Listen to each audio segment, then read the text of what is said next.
अस्सलाम वालेकुम students. Smart lectures की जानिब से एक और वीडियो में आपको खुशामदीद कहते हैं। इस वीडियो में हम करप्शन के ऊपर एक कंप्लीट एसे को डिस्कस करेंगे।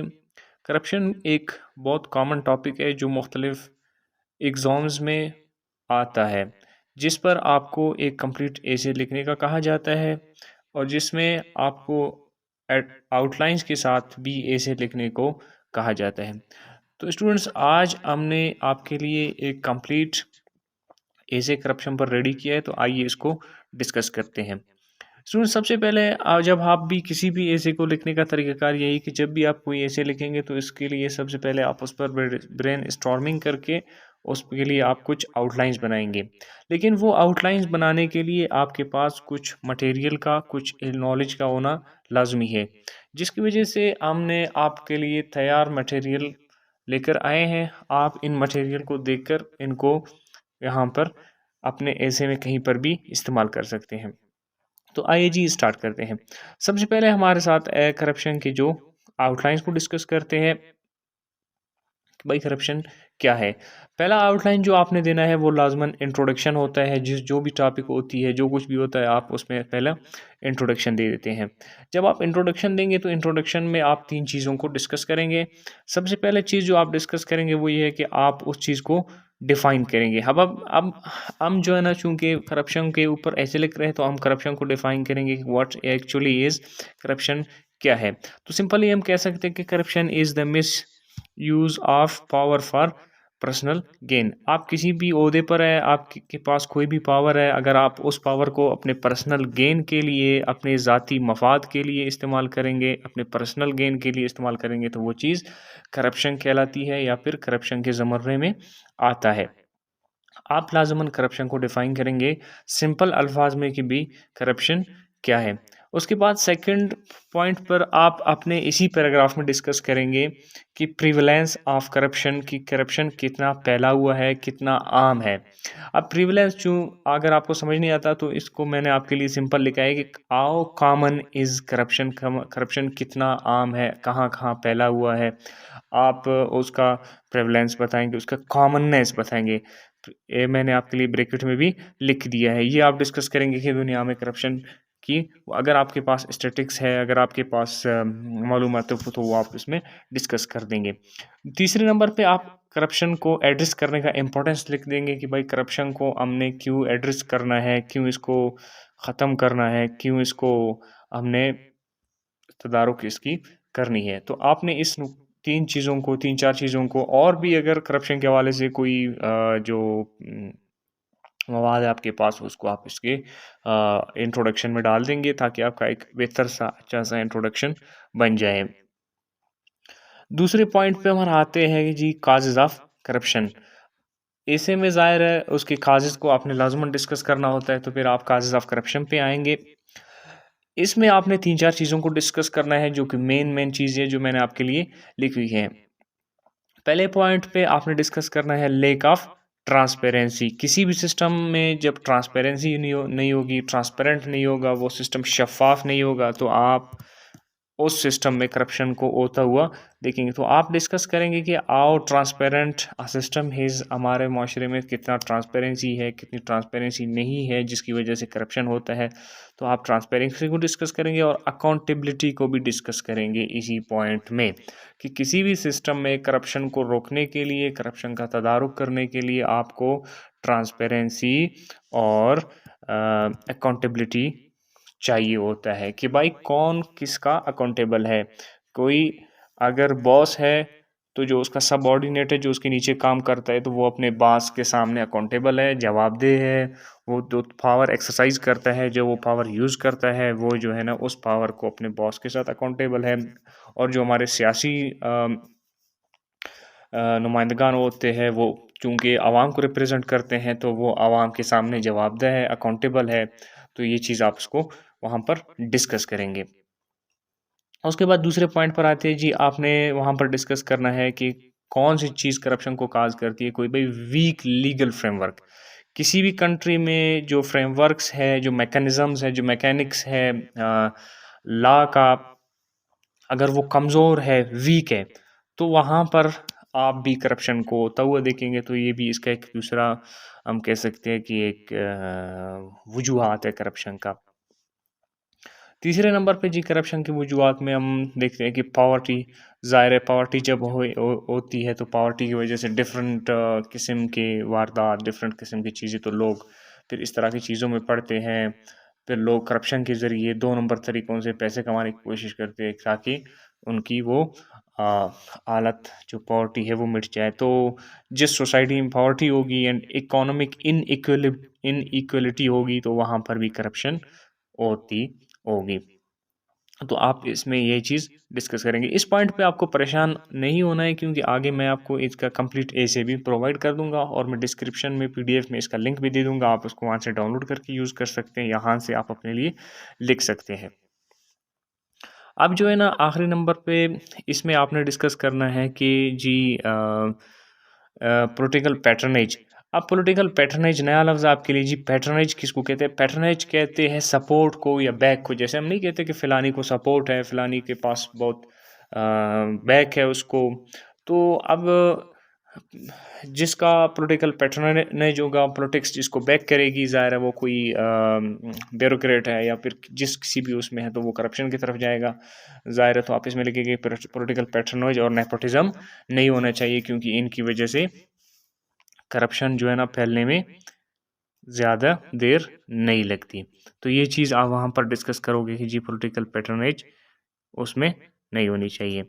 अब नेक्स्ट नंबर पे आते हैं मैनिफेस्टेशंस ऑफ करप्शन को हम डिस्कस करते हैं। अब मैनिफेस्टेशन अगर आपके लिए कोई नया लफ्ज़ है तो मैं आपको बता दूँ कि जी मैनिफेस्टेशन इस चीज़ को कहते हैं कि वेज़ करप्शन अपीयर्स और शोज इट सेल्फ। जी करप्शन किस फॉर्म में होती है?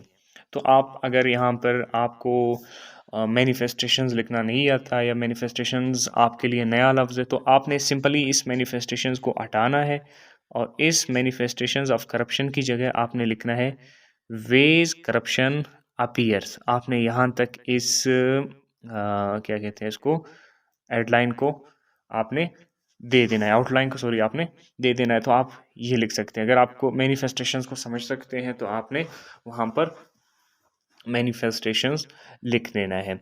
उसमें जो है ना चूँकि लिखते हैं कि जी करप्शन किस फॉर्म में होता है, जी ब्राइबरी की फॉर्म में होता है एंड एक्सटॉर्शन अगर आपको नहीं आता है तो आप ब्लैकमेलिंग, लोगों को ब्लैकमेल करना, लोगों से पैसे वगैरह वसूल करना, तो ये भी करप्शन का एक फॉर्म है। करप्शन किस फॉर्म में होता है, how does corruption show itself और अपीयर्स। सो इसमें क्या है एम्बेज़लमेंट जो हम गबन को कहते हैं, गबन तो आप समझते हैं कि सरकारी उसमें या किसी भी कोई भी अमाउंट आपको खर्च करने के लिए दिया गया है, आप उसमें गबन करते हैं या कोई भी चीज़ है। और दूसरा है फ्रॉड, फ्रॉड की सूरत में भी करप्शन होता है। अब मनी लॉन्ड्रिंग की सूरत में कि तीसरे नंबर पर हमारे साथ है मनी लॉन्ड्रिंग। मनी लॉन्ड्रिंग जी मुल्क से 2 नंबर तरीकों से पैसे को बाहर ले जाने को कहते हैं मनी लॉन्ड्रिंग। और तीसरे आखिरी नंबर पे हमारे साथ अब्यूज़ ऑफ पावर यानी मिसयूज़ ऑफ पावर। अगर आपके पास कोई पावर है, आप उस पावर को मिसयूज़ करते हैं तो इट मीन्स आप भी करप्शन की जानिब जा रहे हो या आप एक फॉर्म ऑफ करप्शन कर रहे हो। तो मिसयूज़ ऑफ पावर भी is a form of corruption. आगे चलते हैं स्टूडेंट्स और देखते हैं कि इसके कॉन्सिक्वेंसेस, इसके नताइज क्या है। अब नताइज में भी हमने 3-4 चीज़ों को डिस्कस करना है कि करप्शन के नताइज क्या है और इसकी वजह से फिर क्या हमें प्रॉब्लम्स का सामना करना पड़ता है। आइए देखते हैं कि इसके क्या है। अब यहाँ पर ये होता है कि एरिज़न ऑफ ट्रस्ट इन इंस्टीट्यूशंस। जब करप्शन होता है तो जो हमारे इंस्टीट्यूशन है उनमें ट्रस्ट जो है ना इरेज हो जाता है, ख़त्म हो जाता है। तो आप कह सकते हैं कि wherever corruption occurs there the trust in the institution ends or finishes sorry. तो आप कह सकते हैं वहाँ पर करप्शन की वजह से इरेज होता है, ख़त्म हो जाता है। वहाँ पे करप्शन के इकोनॉमिक इम्प्लीकेशंस पे भी आप लिखेंगे कि करप्शन किसी मुल्क को इकोनॉमिक तौर पर, मुआशी तौर पर तबाह कर देती है और जिसकी वजह से उनको मुख्तलिफ मसाइल का सामना करना पड़ता है। और इसके कॉन्सिक्वेंसेस में जो है ना सोशल इनइक्वालिटी हो जाती है, सोशल इनस्टेबिलिटी हो जाती है और जो है ना इसी तरीके से पॉलिटिकल इनस्टेबिलिटी भी हो जाती है। और इसी तरीके से जहाँ-जहाँ करप्शन होती है वहाँ पर अंडरमाइनिंग द डेवलपमेंट एफर्ट, जो डेवलपमेंट तरक्याती जो वो होता है उस मुल्क में, वो भी करप्शन की वजह से वो इफ़ेक्ट हो जाते हैं। तो आप अगर चाहें तो ये भी इसमें ऐड कर सकते हैं। आगे चलते हैं जी। आगे आपने देना है strategies to combat corruption, corruption को हम कैसे रोक सकते हैं, और how can we stop corruption. और यहाँ पर अगर आपने अपने मर्ज़ी का जो भी जिस तरह का भी कोई बेस्ट आपको सूट करता है, आपने उसी तरह का आउटलाइन दे देना है। तो जी यहाँ पर आइए देखते हैं कि क्या है। स्ट्रेंथनिंग द लीगल फ्रेमवर्क्स को स्ट्रेंथन करना, उनको मुस्तहकम करना, मजबूत करना, जो हमारे लीगल फ्रेमवर्क्स हैं, जो लीगल मैकेनिक्स हैं, अगर उसको हम जो है ना स्ट्रेंथन करेंगे, मजबूत करेंगे, इसकी वजह से करप्शन को रोका जा सकेगा। हम करप्शन का तदारुक कैसे करते हैं, अब हम इस आउटलाइन में हम उसके तदारुक को डिस्कस करेंगे। प्रोमोटिंग ट्रांसपेरेंसी को प्रमोट करना एंड अकाउंटेबिलिटी, जो हमने वहाँ पर लिखा हुआ था उसको यहाँ पे आपने पॉजिटिव में शो करना है कि जी भी ट्रांसपेरेंसी को प्रमोट करना, अकाउंटेबिलिटी को प्रमोट करना, और उसके साथ ये कि एम्पावरिंग सिविल सोसाइटी को, जमहूर को, लोगों की आवाज़ को, लोगों के सामने अकाउंटेबल होने को एम्पावर करना, जिसकी वजह से फिर करप्शन करना मुश्किल हो जाए। और विसल ब्लोअर प्रोटेक्शन भी इसमें आता है, और यूज़ ऑफ टेक्नोलॉजी बड़ा इंपॉर्टेंट वो है कि अगर आप टेक्नोलॉजी को गवर्नेंस में इस्तेमाल करेंगे तो टेक्नोलॉजी की वजह से चीज़ें क्लियर कट हो जाएंगी। जो मैनुअल चीज़ें जो हम कागज़ पे रजिस्टर पे करते हैं, अगर हम उनको कंप्यूटराइज्ड करेंगे तो उसमें करप्शन के जो चांसेस है वो बहुत कम हो जाते हैं। इसी तरीके से आपने यहाँ पर इस चीज़ को डिस्कस करना है कि ये क्या हो जाता है। सॉरी। उसके बाद हम आउटलाइन देंगे इंटरनेशनल कोऑपरेशन इन एंटी करप्शन एफर्ट्स। अगर आप पीसीएस लेवल पे लिख रहे हैं या अगर आप बड़े लेवल पे इस ऐसे को लिख रहे हैं तो आप इसमें ये वाला पॉइंट ऐड कर सकते हैं। अगर आप नॉर्मल लेवल पे लिखते हैं तो आप इस पॉइंट को स्किप कर सकते हैं या इस पे एक पैराग्राफ लिख सकते हैं, आप जिस तरह से चाहें। अब इसमें हम रोल ऑफ इंटरनेशनल ऑर्गेनाइजेशन, जो ट्रांसपेरेंसी इंटरनेशनल है या जो भी दीगर इदारे हैं, आप इसमें उनकी एफर्ट्स को डाल सकते हैं। उन्होंने करप्शन पे जो रिसर्च की होती है, उन्होंने कुछ मतलब जो आदाद शुमार या कुछ इस तरह के पॉइंट्स दिए होते हैं, वो आप यहाँ पे यूज़ कर सकते हैं कि जी करप्शन को ख़त्म करने में रोल ऑफ इंटरनेशनल ऑर्गेनाइजेशंस का जो रोल है वो होना चाहिए। और क्रॉस बॉर्डर कोलैबोरेशन, मतलब ममालिक के दरमियान ताल्लुकात को, कोलैबोरेशन को बेहतर बनाना होना चाहिए। और शेयरिंग ऑफ बेस्ट प्रैक्टिसेस, मतलब बेस्ट प्रैक्टिसेस जो तरीक़ेकार किसी अच्छे मुल्क में, लेट्स सपोज़ सिंगापुर में जो तरीक़ेकार, जो फ़ॉर्म ऑफ मतलब गवर्न करने का जो वो तरीक़ेकार है, उसको यहाँ पर अप्लाई की जाए तो चूँकि वहाँ पर करप्शन नहीं होता, तो यहाँ पर अगर कम होता है वहाँ पर, तो यहाँ पर उसको कैसे कम किया जा सकता है। तो यहाँ पर जो प्रैक्टिसेस वहाँ पर होती हैं, उन प्रैक्टिसेस को जहाँ करप्शन होता है वहाँ पर अप्लाई किया जा सके ताकि यहाँ पर करप्शन को रोका जा सके।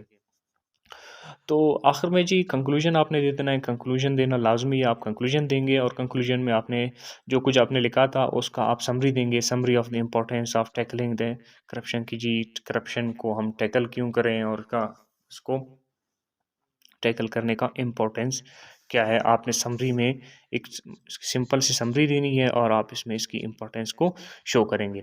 आखिर में आपने ये देना है कि call to action for governments, कि जी गवर्नमेंट्स को, सिविल सोसाइटी को, सिटीजन्स को, लोगों को करप्शन को ख़त्म करने पर क्यों एक्शन ले लेना चाहिए, उससे हमें क्या फ़ायदे और वो मिल जाते हैं। तो जी इस तरीके से आपका करप्शन का जो ऐसे है वो कंप्लीट हो जाएगा और इसी तरीके से आप इसको वो यूज़ कर सकते हैं। तो जी मैं इनको आपके लिए एक बार फिर से रिपीट कर देता हूँ ताकि आप इनको देख लें और अपने साथ नोट करें। मैं इसको सिंपल आहिस्ता से आपके लिए चलाता जाऊँगा ताकि आप इनको नोट करें अपने साथ और इसी तरीके से फिर इसको इस ऐसे को डिस्कस करें और इसको लिख दें।